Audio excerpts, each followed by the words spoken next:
ចិត្តដល់រដូវកាលសែនចូលឆ្នាំចិនហើយចឹងហើយក៏នឹកឃើញចង់ញ៉ាំស្នាដៃចាប់ឆាយម៉ាក់ដែលគាត់កាន់នៅស្រុកខ្មែរឲ្យតែរដូវកាលសែនចូលឆ្នាំចិនសែនក្បាលទឹកនាមរាប់ផ្ទះខ្ញុំគឺសែនចាប់ឆាយចាខុសពីផ្ទះអ្នកខ្លះគេធ្វើឆ្នាំងភ្លើងសែនហើយបានគេធ្វើចាប់ឆាយតាមខគ្រានស្នាដៃម៉ាក់ពេកមិនដឹងបានញ៉ាំស្នាដៃម៉ាក់មិនក៏មកធ្វើខ្លួនឯងហើយរបៀបធ្វើចាប់ឆាយផ្ទះនីមួយៗគឺតែងតែធ្វើខុសគ្នាសម្រាប់ខ្ញុំទម្លាប់ផ្ទះខ្ញុំគឺធ្វើឆាចាប់ឆាយអត់ធ្វើស្ងោរចាប់ឆាយទេហើយការខ្ញុំធ្វើនេះក៏អត់ដូចម៉ាក់ទាំងស្រុងដែរគាត់ថាធ្លាប់ជួយធ្វើគាត់ចឹងទៅក៏នឹកឃើញចាំខ្លះធ្វើទៅតាមនឹងទៅជាដំបូងគឺយើងស្ងោរមាន់ហើយទឹកស្ងោរមាន់ហ្នឹងគឺយើងបាំងគ្រឿងខ្លះទៅដើម្បីឲ្យវាមានជាតិនៅក្នុងទឹកស្ងោរមាន់ហ្នឹងដូចជាអំបិលស្ករប៊ីចេងអីយើងហ្នឹងយើងដាក់បន្តិចទៅបន្ទាប់ពីយើងរំងាស់ស្ងោរមាន់ហ្នឹងឆ្អិនយើងស្រង់មាន់ហ្នឹងចេញហើយយើងទុកទឹកស្ងោរមាន់ហ្នឹងមួយឡែកសិនបន្ទាប់មកយើងមករំលីងសាច់ដាក់គ្រឿងល្មមដើម្បីដាក់ស្ងោរក្នុងទឹកស្ងោរមាន់ហ្នឹងហើយចំពោះសាច់គឺខ្ញុំប្រើសាច់មាន់ស្រស់រំលីងហើយបន្ទាប់មកគឺឆ្អឹងជ្រូក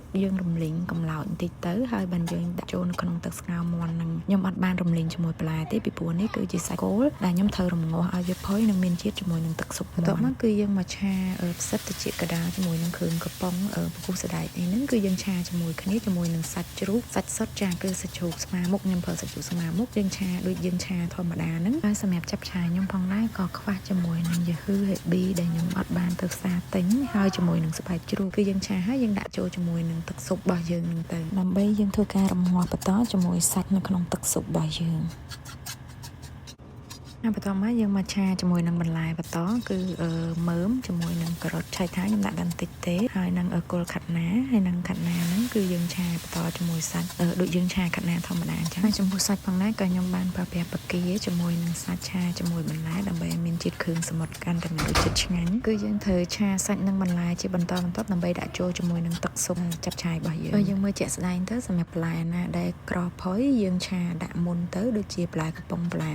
មើមអីដូចខ្ញុំបង្ហាញពីមុនមកអញ្ចឹងហើយបើសម្រាប់បន្លែស្លឹកបន្លែគឺយើងឆាបន្តដាក់ចូលតាមក្រោយហ្នឹងទៅដើម្បីជៀសវាងកុំឲ្យបន្លែយើងរលួយខ្លាំងពេកព្រោះបន្ទាប់ពីយើងឆាបន្លែដាក់ចូលក្នុងទឹកស៊ុបចាប់ឆាយយើងក៏យើងត្រូវការរំងាស់បន្ថែមទៀតដែរដើម្បីឲ្យចូលជាតិសព្វគ្រឿងណាហើយអញ្ចឹងយើងឆាបន្លែដាក់ជាបន្តមានបន្លែស្លឹកមានស្ពៃក្តោបជាមួយនឹងស្ពៃបូកូគឺខ្ញុំដាក់ក្រោយគេហើយចំពោះស្លឹកស្ពៃក្តោបបូកូយើងចង់ត្រឡប់ជាមួយនឹងគ្រឿងម្សៅដាក់ក៏បានយើងចង់បង់ចូលស្រស់ក៏បានដែរពីព្រោះវាឆាប់រលួយដែរអញ្ចឹងបន្ទាប់មកចុងក្រោយគេគឺយើងដាក់ពពុះសណ្ដែកបំពងយើងដាក់ចូលទៅព្រោះអាហ្នឹងក្រោយគេហើយដោយសារវាឆាប់រលួយដែរអញ្ចឹងតែប៉ុណ្ណឹងចាប់ឆាយយើងគឺរួចរាល់ហើយយើងរំងាស់ចាប់ឆាយហ្នឹងឲ្យរៀងរលួយល្មមហើយយើងភ្លក់ទឹកស៊ុបទៅថារសជាតិប៉ុណ្ណឹងយើងទទួលយកបានល្មមឬមួយក៏យ៉ាងណាប៉ុន្តែគ្រាន់ថាចំពោះទឹកស៊ុបយើងកុំដាក់ឲ្យប្រៃពេកដំបូងយើងប្រៃល្មមបានទេព្រោះដោយសារយើងត្រូវក្តៅ2-3ដងបានចូលជាតិឆ្ងាញ់ហើយបន្ទាប់មកយើងទុកឲ្យត្រជាក់តិចទៅយើងដួសដាក់ប្រអប់ដើម្បីរក្សាទុករយៈពេលយូរណាអញ្ចឹងយើងដួសដាក់ប្រអប់ទុកឲ្យត្រជាក់ហើយចាំយើងបកកអញ្ចឹងយើងទុកនៅក្នុងឆ្នាំងល្មមដែលយើងញ៉ាំក្តៅ2-3ថ្ងៃនឹង